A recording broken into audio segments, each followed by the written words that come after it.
Alright everyone, we're back. We went 11-3 last weekend for 298. Most of the time I would be happy about that. I'd be proud of that. But we may have seen the beginning of the end, the fall of Alexander Volkanovski. We can all collectively mourn. I get it. I'm mourning. But we move on. I'd like to issue a formal apology to Ilya Taboria. I was wrong. And also to Yazmin. I was unfamiliar. Dude has some stone hands. But this week, UFC Fight Night, Mexico City, Moreno, Royval 2. We're going bottom to top, top to bottom. I'm going to tell you who I think is going to win. And I'm going to tell you what I think each fighter needs to do to possibly win. So we're starting from the beginning. Let's just jump right into it with the early prelims here. Eric Silva, Muhammad Naimov. The time of this video, Eric Silva is a plus 450 underdog. Muhammad Naimov coming back at minus 650.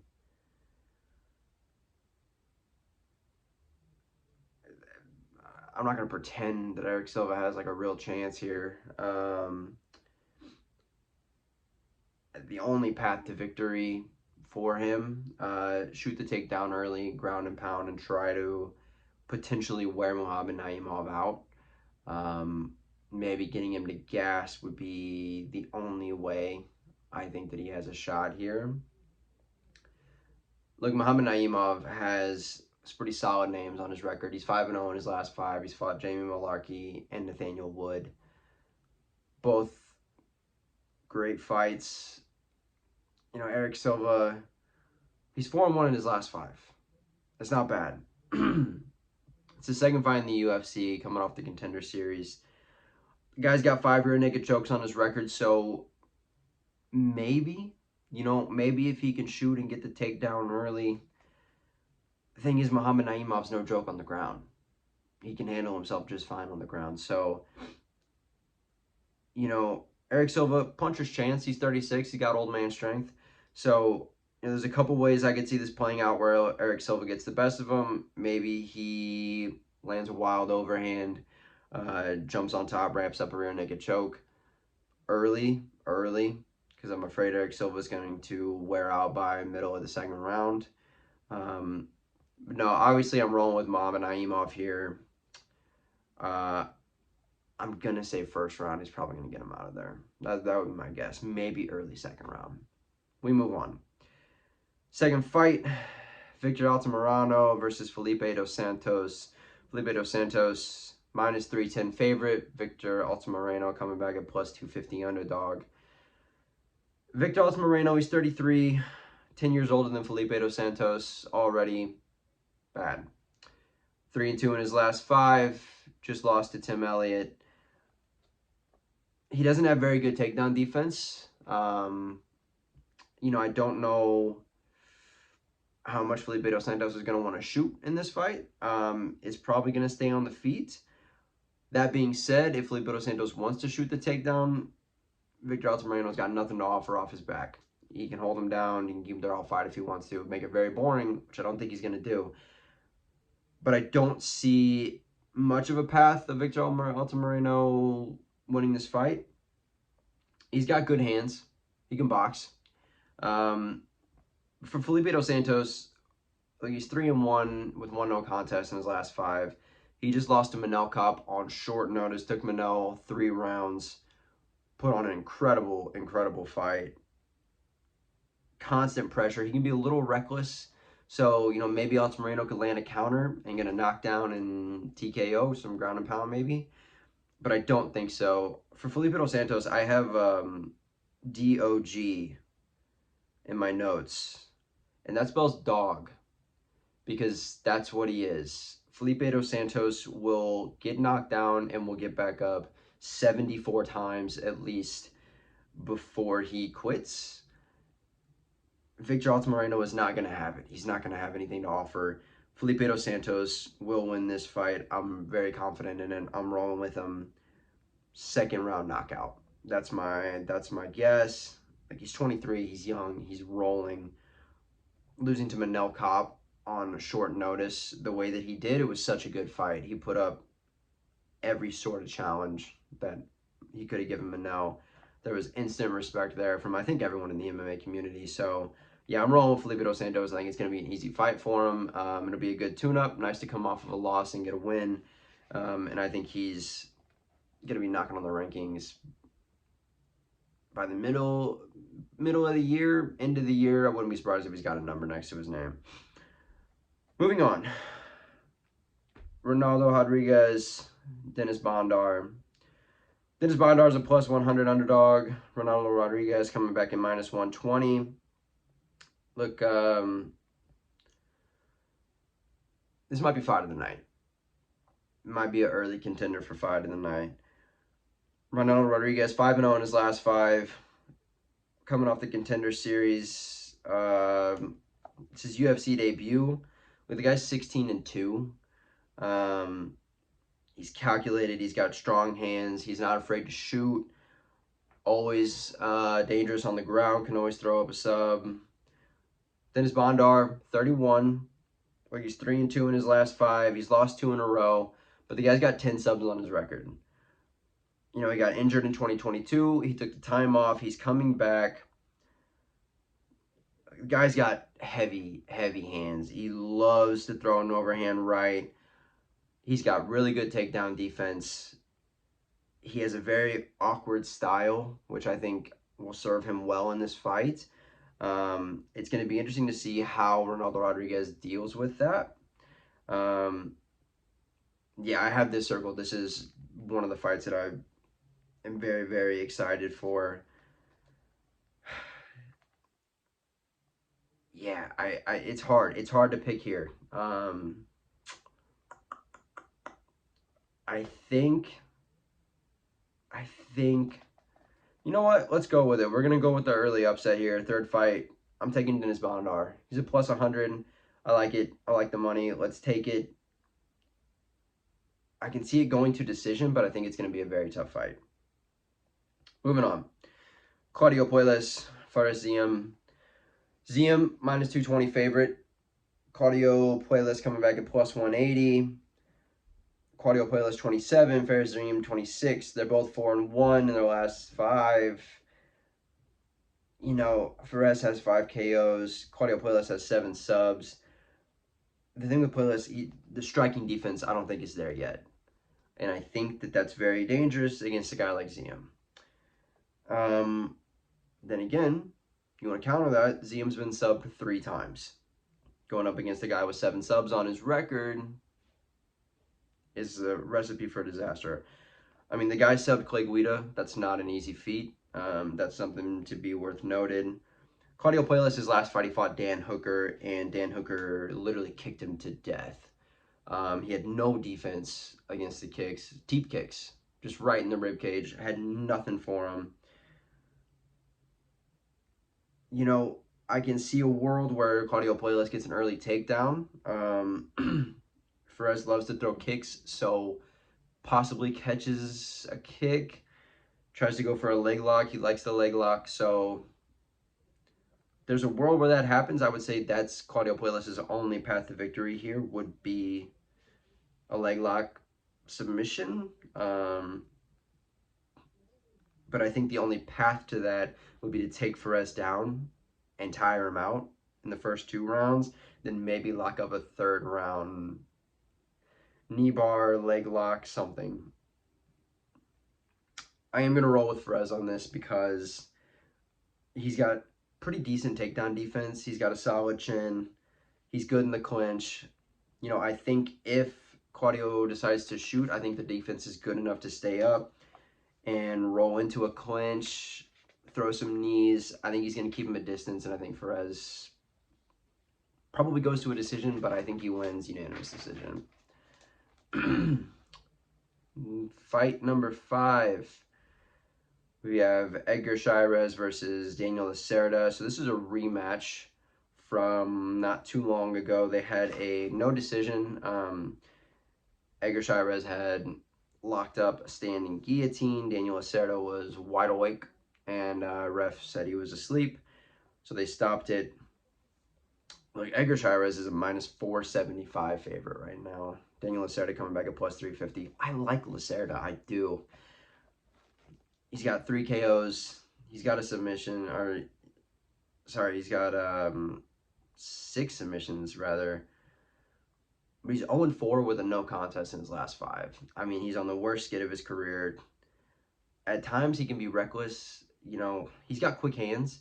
He's got a mean spinning heel kick, but he just throws it too much. The CJ Vergara fight, I think he probably should have won that. I think it should have been stopped. There were at least 3 separate times in the first round where it should have been stopped and it wasn't. Props to CJ Vergara for sticking in there, staying conscious, and coming back and winning. Daniel Lacerda spent all of his energy in the first round trying to get the finish.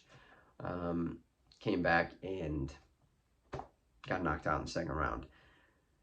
Edgar Chairez, look, he lost in the Contender Series, and then he went back, won some more fights, came back.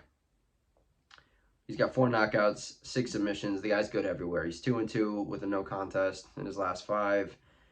He's got heavy hands. You know, he just came off of a fight with Tyro. And Tyro is an absolute monster.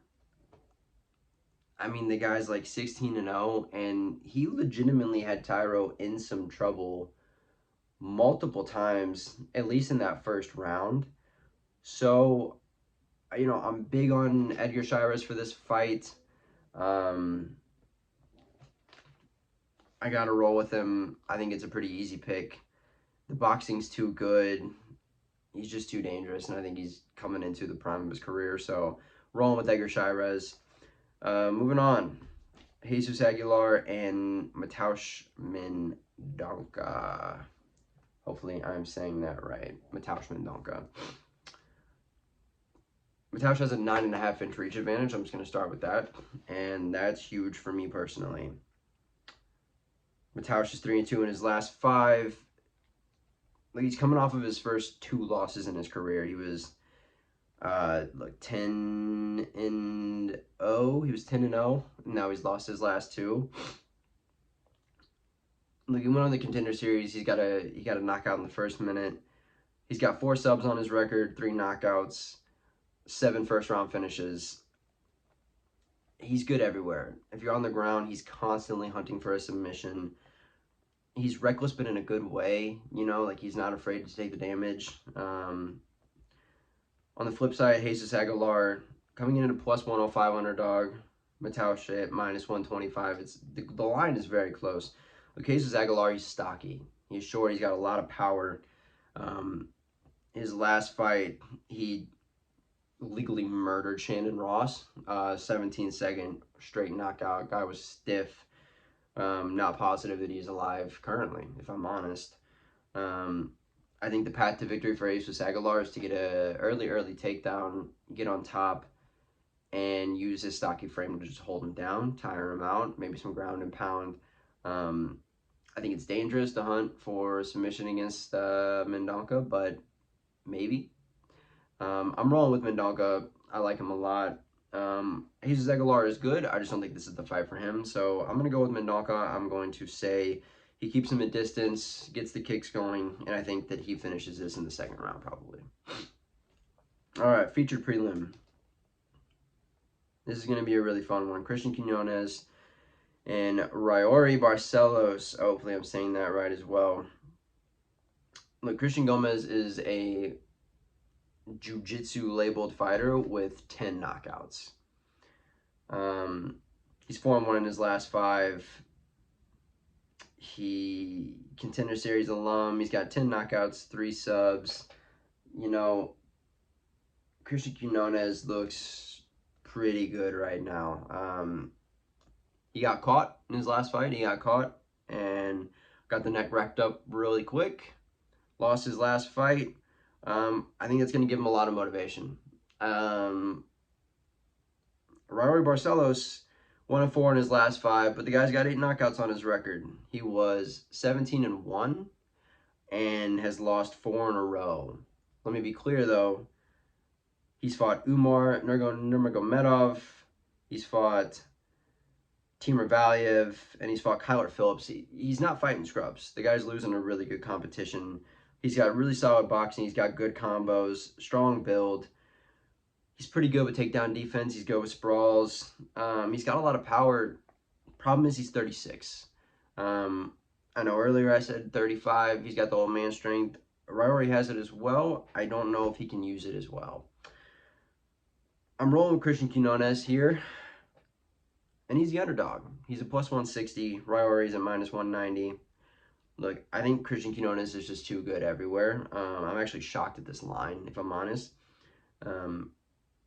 I think Raul is just on an absolute skid. Could be the end for him. At this age, at 36, he can't lose 5 in a row, I don't think, and make any sort of comeback. So this is really it for him. So maybe he comes out, throws wild, and gets an early knockout. If not, I think Christian Quinones tires him out. I think if he keeps his chin down and keeps his boxing up, I think Christian Quinones wins it rather handily, if I'm honest. Moving on, going to the main card now. First fight, Manuel Torres versus Chris Duncan. I have this fight circled as well. This is absolute banger of a fight. Both of these guys like to stand and bang. Manuel Torres averages 9 significant strikes landed per minute.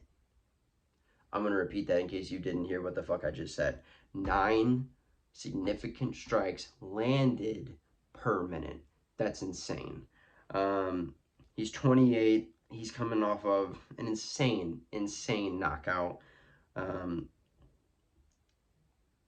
He threw a lead elbow. I'm sorry, a back elbow on Jordan Mata, I believe, and just ended the guy. Like instant CTE, may never recover.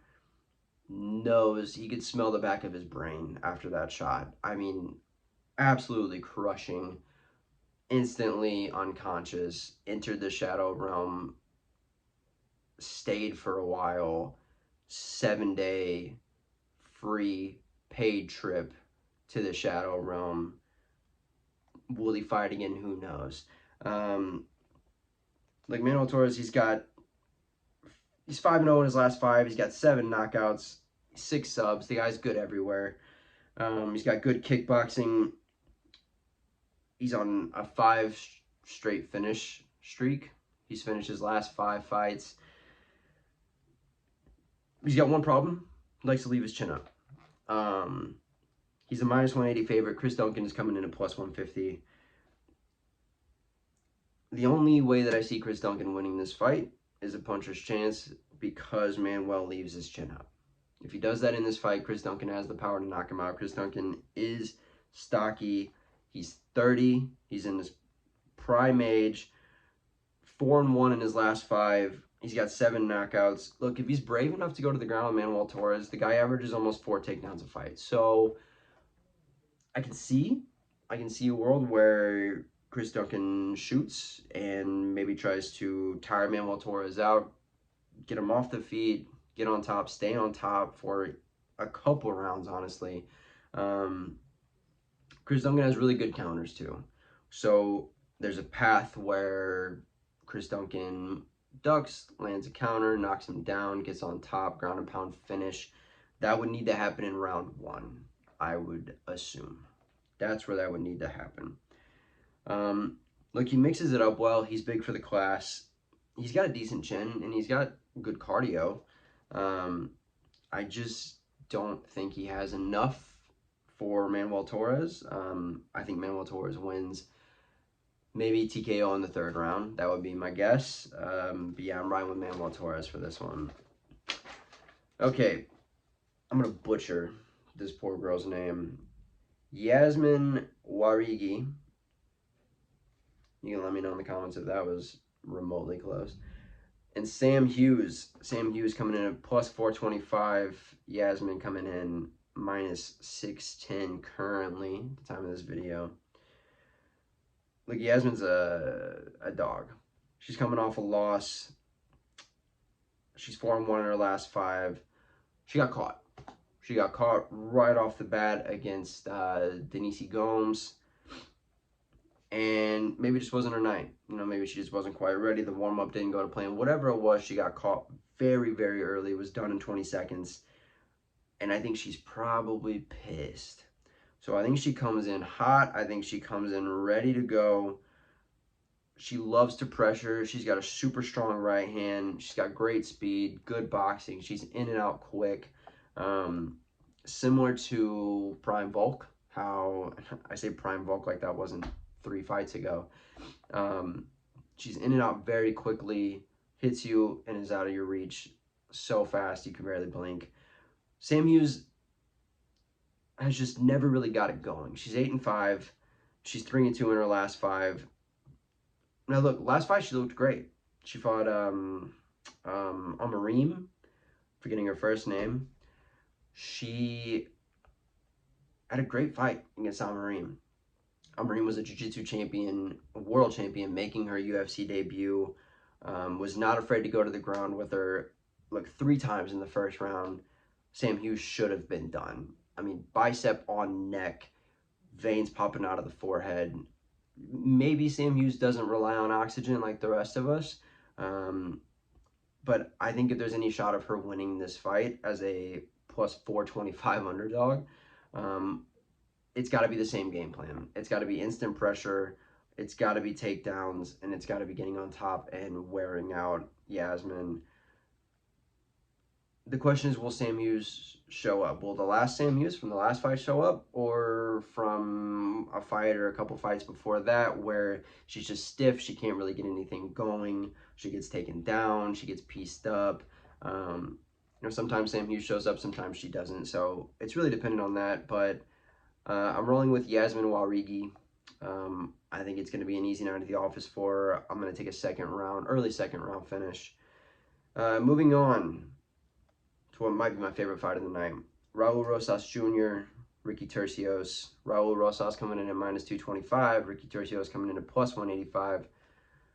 Look, both of these guys are dogs. Raul Rosas a couple fights ago couldn't execute his game plan, right? He got dominated on the ground for 3 rounds.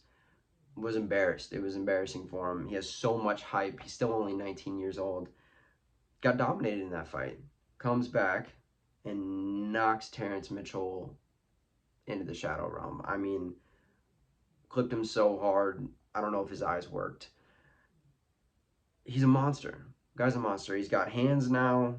He's going to get the hands going early. I think he's going to score a takedown. I think he's going to hold Ricky Turcios down. And I think he's going to get a sub in the second round. That's my assumption. He's got 5 subs on his record already. He's only 8-1. On the flip side, Ricky Turcios, 13-3. He's got a 4-inch reach advantage. He's 4-1 in his last 5. Problem is, they're 4 decisions.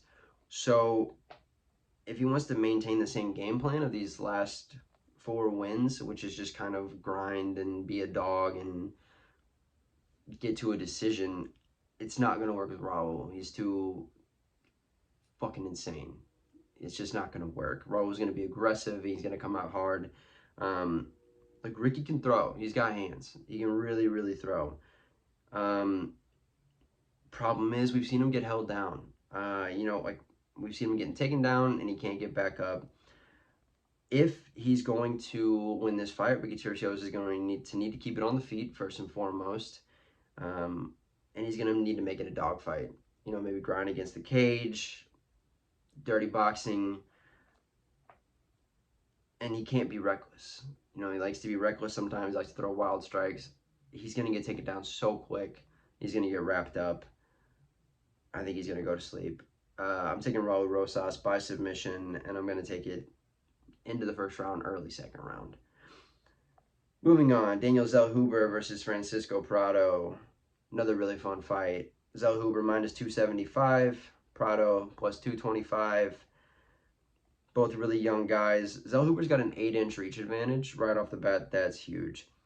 Francisco to counter has 6 KOs and 6 submissions. So he can fight you anywhere. He's good everywhere. Problem is, if he's not on top, he gets held down pretty easily. Zellhuber on the flip side, he's got 7 KOs, 3 subs, coming off of his first finish in the UFC. And look, he used everything in that fight. He got an early knockdown, wrapped up a Darce very quickly. So the guy's got good counters. In my head, the way this fight goes is Francisco comes out hard and swinging. He gets countered by Zellhuber.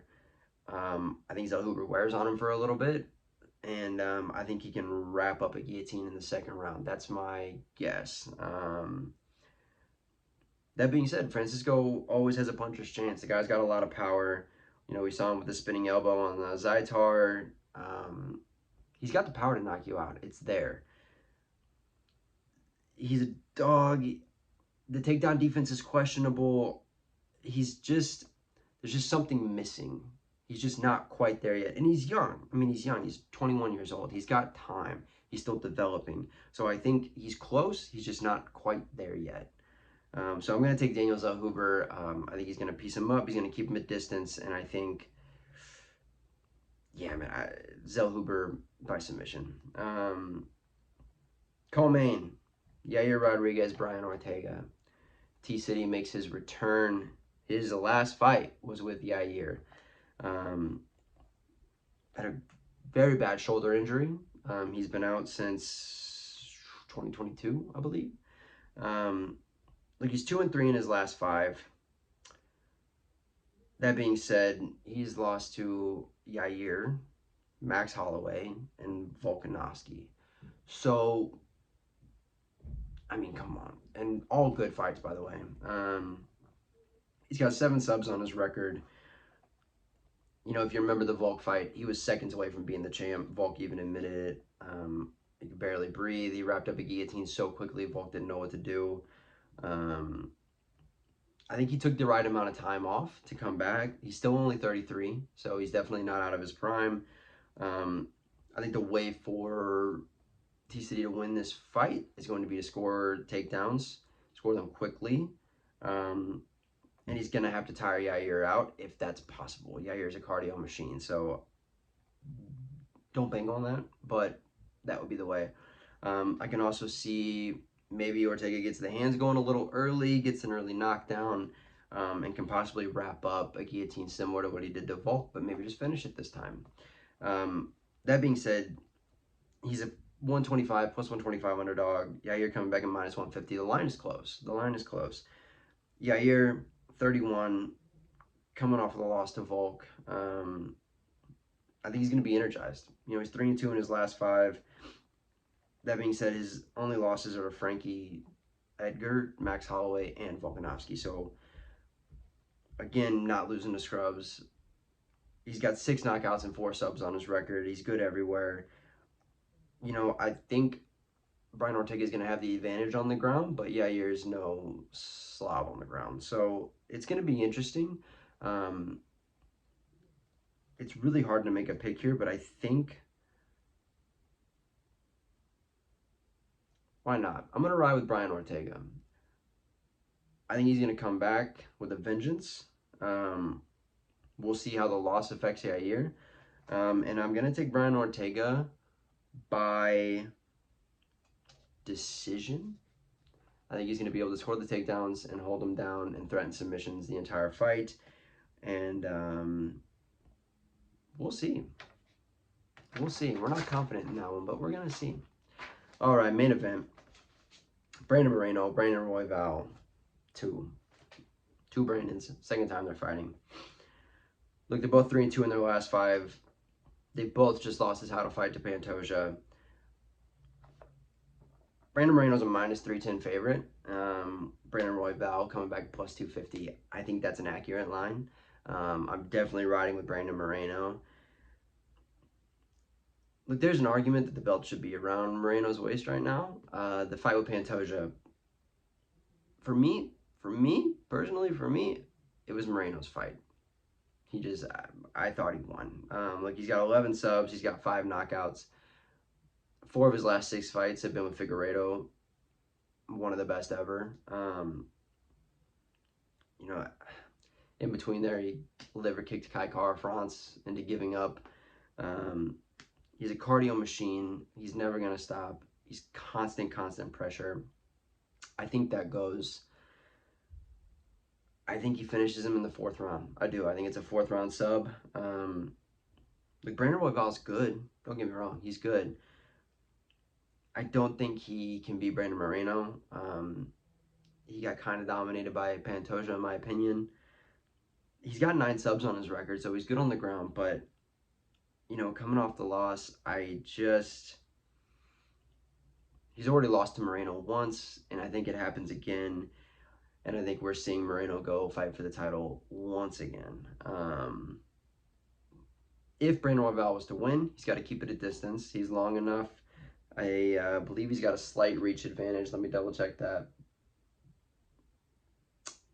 He does not. He has a 2-inch reach disadvantage, but he does have a 2-inch height advantage. So we'll see how that evens out. Look, they're identical as far as significant strikes landed per minute. They're both so good on the ground that I think it's going to stay on the feet for most of the fight. But I think Moreno eventually starts shooting. I think he's able to get the takedown. I think he tires him out. And I think we see a sub. 4th round, that's my call. If Royval's to win, it's going to be keeping the fight at distance and using the kicks and just maintaining that distance and trying to piece up Brandon Moreno, which sounds impossible. So yeah, I'm rolling Brandon Moreno, 4th round sub, and we'll check in next week. Current record 11-3. We're happy with that, and yeah, we'll be back next week and see how the fights went. Peace.